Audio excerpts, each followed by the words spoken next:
ബലാത്സംഗ കേസിൽ അറസ്റ്റിലായ രാഹുൽ മാങ്കൂട്ടത്തിൽ MLA 2 മണിക്ക് കോടതിയിൽ ഹാജരാക്കും. കസ്റ്റഡി കാലാവധി നീട്ടാൻ പ്രത്യേക അന്വേഷണ സംഘം അപേക്ഷ നൽകും.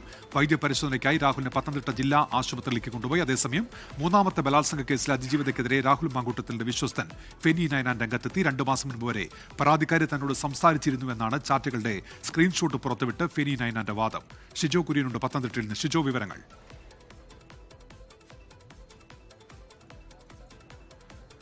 ഡോക്ടർ ഉന്മേഷ്, രാഹുൽ മാങ്കൂട്ടത്തിലിനെ വൈദ്യപരിശോധനയ്ക്ക് വേണ്ടി പത്തനംതിട്ട ജില്ലാ ആശുപത്രിയിലേക്ക് എത്തിച്ചിരിക്കുകയാണ്. വലിയ സുരക്ഷ ഒരുക്കി തന്നെയാണ് പോലീസ് സംഘം രാഹുലുമായിട്ട് ഇപ്പോൾ വൈദ്യപരിശോധനയ്ക്ക് വേണ്ടി പത്തനംതിട്ട ജില്ലാ ആശുപത്രിയിലേക്ക് എത്തിയിട്ടുള്ളത്.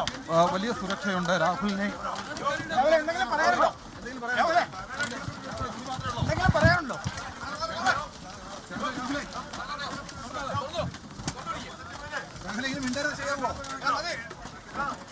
ഉന്മേഷ്, രാഹുൽ മാങ്കൂട്ടവുമായിട്ട് ഇപ്പോൾ വൈദ്യപരിശോധനയ്ക്ക് വേണ്ടി പത്തനംതിട്ട ജില്ലാ ആശുപത്രിയിലേക്ക് എത്തിയിരിക്കുകയാണ്. ഇപ്പോഴും ചോദ്യങ്ങൾക്ക് യാതൊരു വിധത്തിലുമുള്ള മറുപടി പറയാതെ ചിരിച്ചുള്ള മുഖത്തോടു കൂടി രാഹുൽ ഇപ്പോൾ കയറിപ്പോയിരിക്കുകയാണ്. എന്തായാലും ഒരു തരത്തിലുമുള്ള മറുപടി രാഹുൽ മാങ്കൂട്ടത്തിൽ ചോദ്യങ്ങളോട് പ്രതികരിക്കുന്നില്ല. വൈദ്യപരിശോധനയ്ക്ക് വേണ്ടിയാണ് എത്തിച്ചിരിക്കുന്നത്. ഏതാണ്ട് ഒരു 15 മിനിറ്റ് നീളുന്ന വൈദ്യപരിശോധനയ്ക്ക് ശേഷം വീണ്ടും രാഹുൽ മാങ്കൂട്ടവുമായിട്ട് പോലീസ് സംഘം വീണ്ടും AR ക്യാമ്പിലേക്ക് പോകും. അതിനുശേഷം ഉച്ചയ്ക്ക് 2 മണിയോടുകൂടിയും പത്തനംതിട്ട മജിസ്ട്രേറ്റ് മുമ്പാകെ ഹാജരാക്കുക.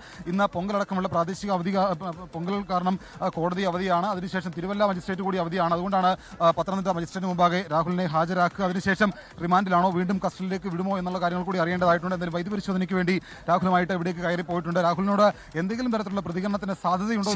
ഇപ്പോൾ വൈദ്യപരിശോധനയ്ക്കായി രാഹുൽ മാങ്കൂട്ടത്തിൽ എത്തിച്ചിരിക്കുകയാണ്. വിവരങ്ങൾ നൽകുകയായിരുന്നു ഷിജു കുര്യൻ. ലോകത്തെവിടെയായാലും ഏത് സമയത്തും 24 വാർത്തകളും ഓഗ്മെന്റഡ് റിയാലിറ്റി പാക്കേജുകളും എക്സ്പ്ലെയിനറുകളും വിശദമായി കാണാൻ ഞങ്ങളുടെ യൂട്യൂബ് ചാനൽ നിങ്ങൾക്ക് സബ്സ്ക്രൈബ് ചെയ്യാം.